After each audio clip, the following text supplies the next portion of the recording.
Hello दोस्तों, exam shooter में आपका स्वागत है। मैं सुनील सर आज आपको एनटीपीसी ग्रुप डी का साइंस का मोस्ट इम्पॉर्टेंट क्वेश्चन बताने जा रहा हूं, जो ग्रुप डी और एनटीपीसी में पहले आ चुका है। पहला क्वेश्चन है हमारा, प्रत्येक पदार्थ चाहे वह सजीव हो या निर्जीव मुख्य रूप से किससे बना होता है? तो इसका जो आंसर है रासायनिक तत्व। रासायनिक तत्व।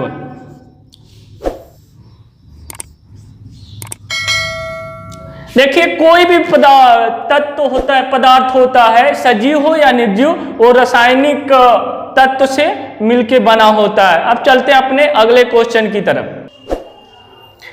सबसे मुलायम खनिज कौन सा है? तो सबसे मुलायम खनिज टैल्क होता है। सबसे मुलायम खनिज टैल्क होता है। अब चलते हैं अपने अगले क्वेश्चन की तरफ।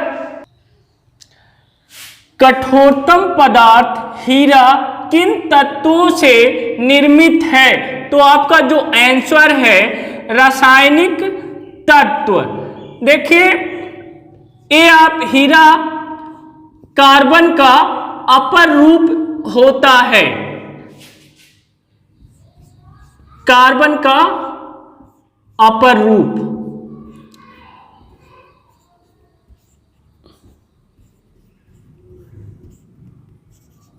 अब चलते हैं अपने अगले क्वेश्चन की तरफ।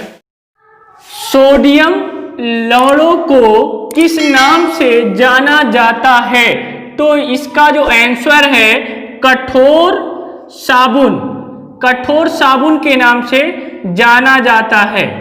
अब चलते हैं अपने अगले क्वेश्चन की तरफ।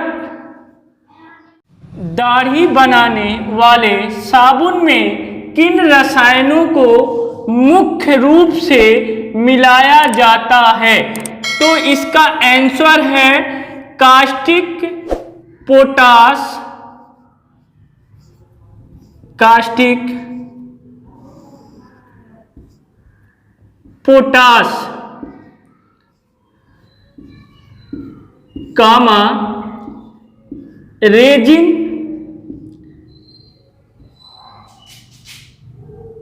ग्लिसरॉल।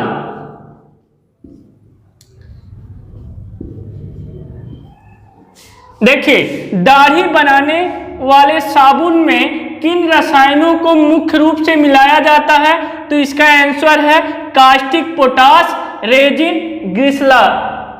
अब चलते हैं अगले क्वेश्चन की। देखिए, साबुन में रेजिन रसायन का मुख्य कार्य क्या है? तो इसका मुख्य कार्य क्या होता है? झाग देना। साबुन में रेजिन का जो कार्य होता है झाग देना होता है। अब चलते हैं अपने अगले क्वेश्चन की तरफ।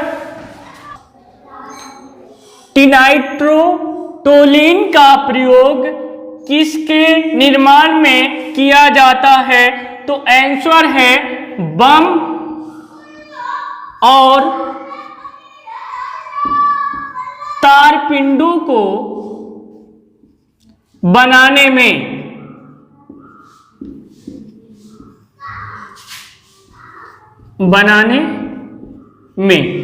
किया जाता है। अब चलते हैं अपने अगले क्वेश्चन की तरफ।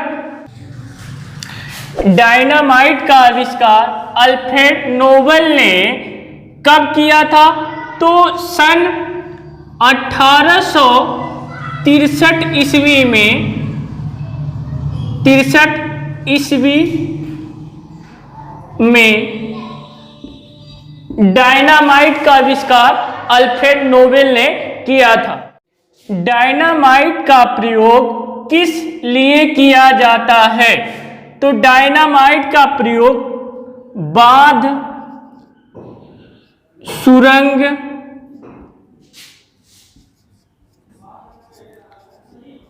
सुरंग एवं सड़क बनाने तथा पत्थर को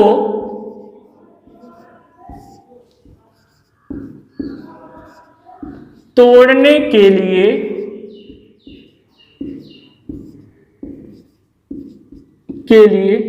किया जाता है।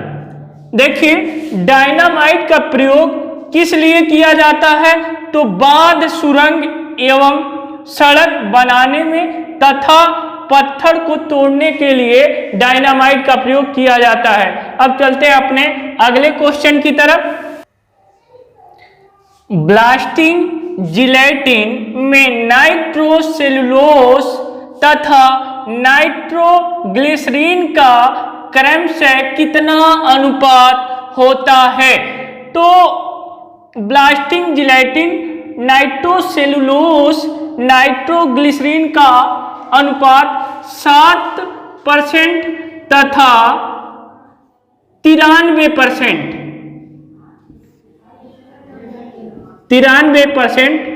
होता है। अब चलते हैं अपने अगले क्वेश्चन की तरफ। RDX का रासायनिक नाम क्या है? तो इसका रासायनिक नाम है साइक्लो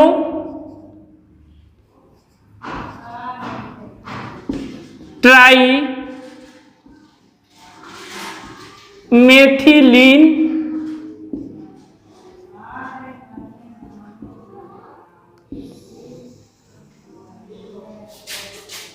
ट्राई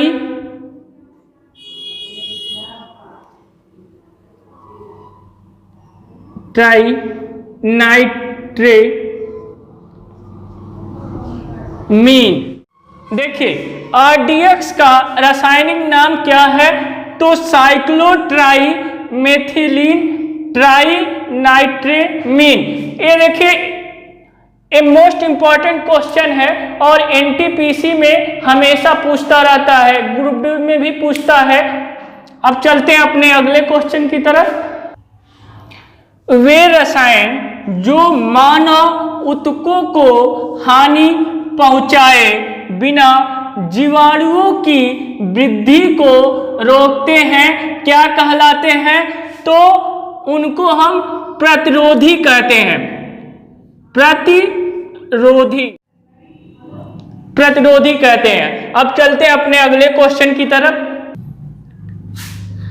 प्रतिरोधी रसायनों का प्रयोग कब किया जाता है? तो इसका प्रयोग अल्सर,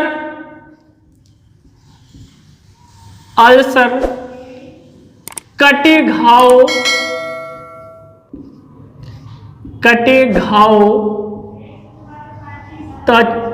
तथा त्वचा के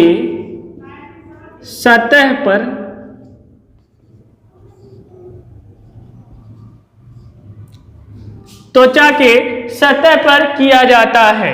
अब चलते हैं अपने अगले क्वेश्चन की तरफ। किसी यंत्र, फर्श एवं नालियों की सफाई के लिए किन रसायनों का प्रयोग किया जाता है?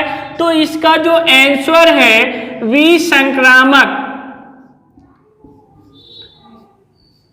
विसंक्रामक का प्रयोग किया जाता है। अब चलते हैं अपने अगले क्वेश्चन की तरफ। ये औषधियां जो मानसिक दबाव, मंद एवं तीव्र मानसिक बीमारियों के उपचार के लिए प्रयुक्त की जाती हैं, क्या कहलाती हैं? तो इसका आंसर है प्रशांतक।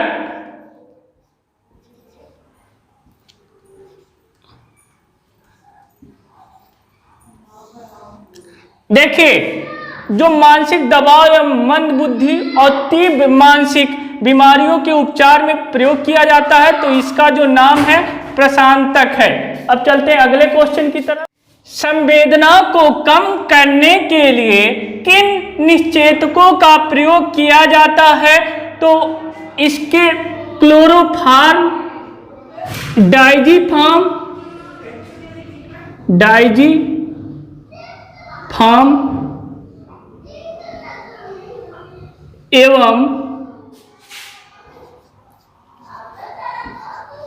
एवं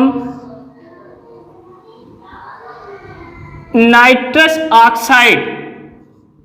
देखिए, संवेदना को कम करने के लिए किन निश्चेतकों का प्रयोग किया जाता है? तो क्लोरोफॉर्म का भी प्रयोग किया जाता है, डायजीफार्म का भी प्रयोग किया जाता है और नाइट्रस ऑक्साइड का भी प्रयोग किया जाता है। अब चलते हैं अपने अगले क्वेश्चन की तरफ। वर्ष 1929 में सर्वप्रथम पेनिसिलिन नामक एंटीबायोटिक की खोज किसने की थी? तो इसका आंसर है ए फ्लेमिंग।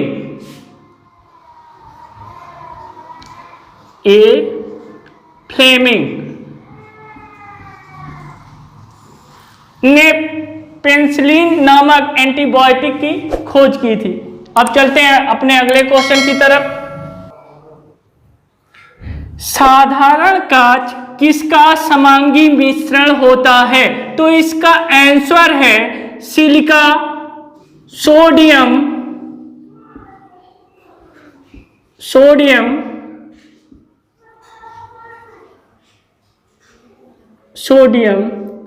तथा कैल्शियम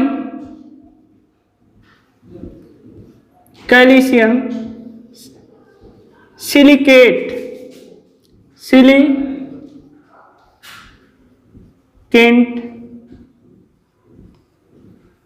का मिश्रण होता है। अब चलते हैं अपने अगले क्वेश्चन की तरफ। कांच को कठोर बनाने के लिए किस रसायन का प्रयोग किया जाता है? तो इसका आंसर है पोटेशियम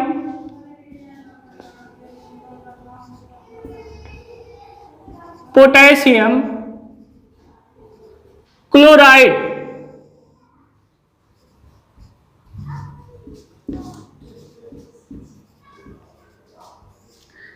देखिए, कांच को कठोर बनाने में पोटेशियम क्लोराइड का प्रयोग होता है। अब चलते हैं अपने अगले क्वेश्चन की तरफ। पौधों की वृद्धि में सहायक मुख्य खनिज तत्व प्राकृतिक रसायन कौन से हैं?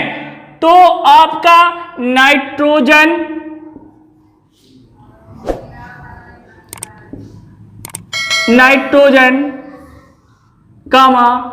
फास्फोरस, कैल्शियम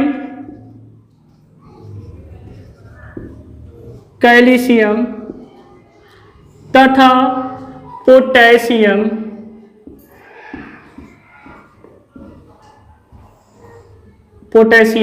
होता है।